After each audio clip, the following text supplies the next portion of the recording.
इस केस को खोलेंगे और उस व्यक्ति को आइडेंटिफाई करके जेल भेजेंगे।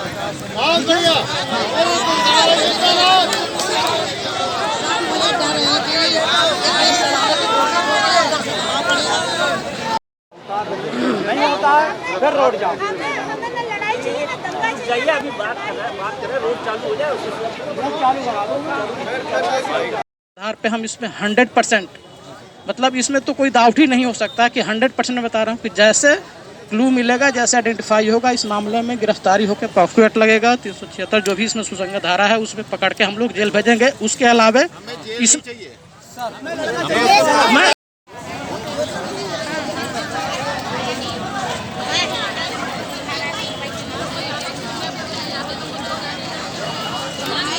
संतोष कुमार। क्या हुआ है आज? वो बच्ची मेरी ऐसी थी, ये 2 बहनें हैं और एक लड़का है। ये 6 साल की बच्ची है और बहुत समझदार है, घर के अंदर बोलती चालती सब कुछ है, सब कुछ जानती भी है। लेकिन वो किस तरीके से इस झांसे में वो फंस गई ये मैं नहीं जानता, लेकिन उसके साथ जो हुआ बहुत बुरा हुआ। वो आज मौत और ज़िंदगी के बीच लड़ रही है। उसको मोहम्मदन क्षेत्र से एक दुकान से किसी बंदे ने उठाया है और वो बेहोशी हालत में मिली वो लड़की। आज वो मुझे ये भी नहीं मालूम वो बच्ची है कहाँ। मेरे बड़े भाई बड़ी भाभी उसको लेके गए हुए हैं। मैं अब जाऊंगा यहाँ से, मैं ड्यूटी करता हूँ। मुझे अभी 2 घंटे पहले पता चला कि ऐसी बात हो गई तो मैं तुरंत आया वहाँ से। ये कब की घटना है? ये इस बारे में मैं कुछ बता भी नहीं सकता क्योंकि मुझे खुद नहीं मालूम। मैं ड्यूटी पे था, मैं ड्यूटी पे था। ये रामनगर अपने कॉलोनी जो है रामनगर, यहाँ की घटना है ये। अब क्या चाहते हैं? अब हम ये चाहते हैं इंसाफ। अगर पुलिस कुछ नहीं कर रही है तो मैं उसको, क्योंकि मैं करता हूँ केबल और डिश पे काम। आपको कुछ आश्वासन मिला है? आश्वासन प्रशासन से कुछ नहीं मिल रहा है। 24 घंटे मांग रहे हैं वो कि 24 घंटे हमें दे दीजिए, हम उसको खंगालेंगे, ढूंढेंगे कौन है। और अगर पुलिस नहीं खंगालती है तो मैं खुद कह रहा हूँ इस चीज़ को, मैं खुद ढूंढ के दिखाऊंगा। उसके वो हाल करूंगा, ना जिंदा रहेगा ना मरे हुए में रहेगा। वो हालत करूंगा मैं उसकी। अगर ऐसा अरे गाड़ी मेरी फंसी हुई है ना। मैं एसपी सिटी ही हूँ यहाँ पे, और इज्जत नगर थाना क्षेत्र हमारे अंतर्गत नहीं आता है। मैं यहाँ पे आया हूँ और जो सीसीटीवी फुटेज हैं उसको हम लोग अभी दिखवा रहे हैं। और निश्चित तौर पे क्या मामला था और रोड जाम भी किया था, क्या मांगते फिर कैसे ये जाम खुलवाया गया? थाना इज्जत नगर क्षेत्र में एक सूचना मिली। सूचना पे तत्काल पुलिस मौके पे पहुंची तो पाया गया कि एक जो बच्ची हैं वो अपने घर से कुछ सामान लेने के लिए गई थी। बच्ची कुछ देर बाद वापस नहीं आई तो घर वालों ने उन्हें खोजते हुए पहुंचा तो बच्ची एक जगह पे रोती हुई पाई गई।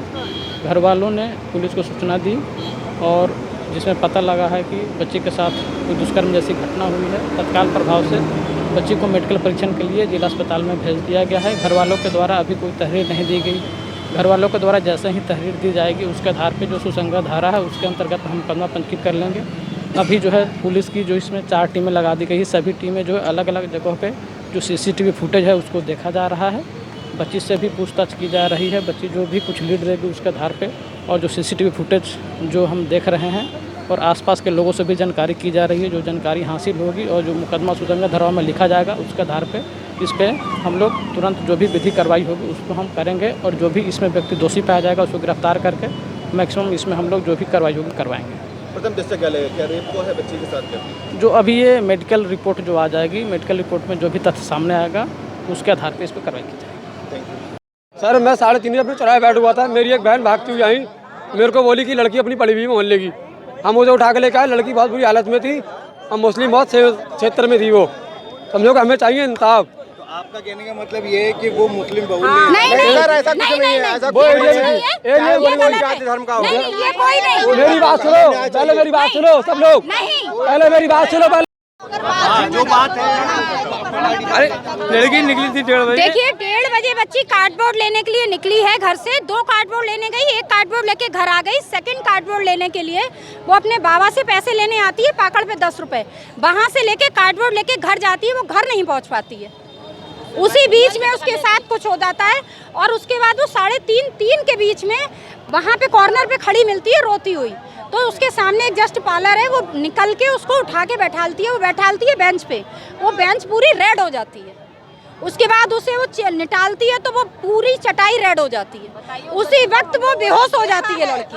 हम लोगों ने आंखों से देखा है। वो बच्ची अगर हम उसको छू रहे हैं तो वो ऐसे कांप रही है कि वो दहशत में आ गई है। इस समय बच्चे की हालत कैसी है? इस समय बच्ची की हालत मेडिकल के लिए गई हुई है। गंभीर हालत है।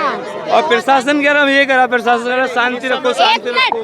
पूरा डॉक्टर इस समय बच्ची, मेरी एसएसपी साहब से बात हुई इस है। समय बच्ची पुलिस वाले आए थे, वो बच्ची को मेडिकल के लिए ले गए बस।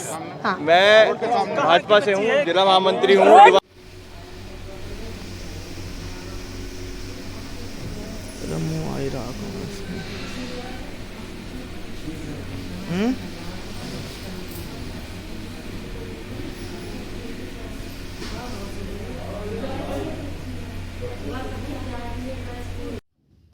थाना इज्जत नगर के अंतर्गत एक 7 वर्षीय बालिका अपने घर से थोड़ी दूर स्थित एक दुकान पर कुछ सामान लेने गई थी और समय पर वापस न आने पर घर वालों के द्वारा उसको ढूंढा जाने लगा।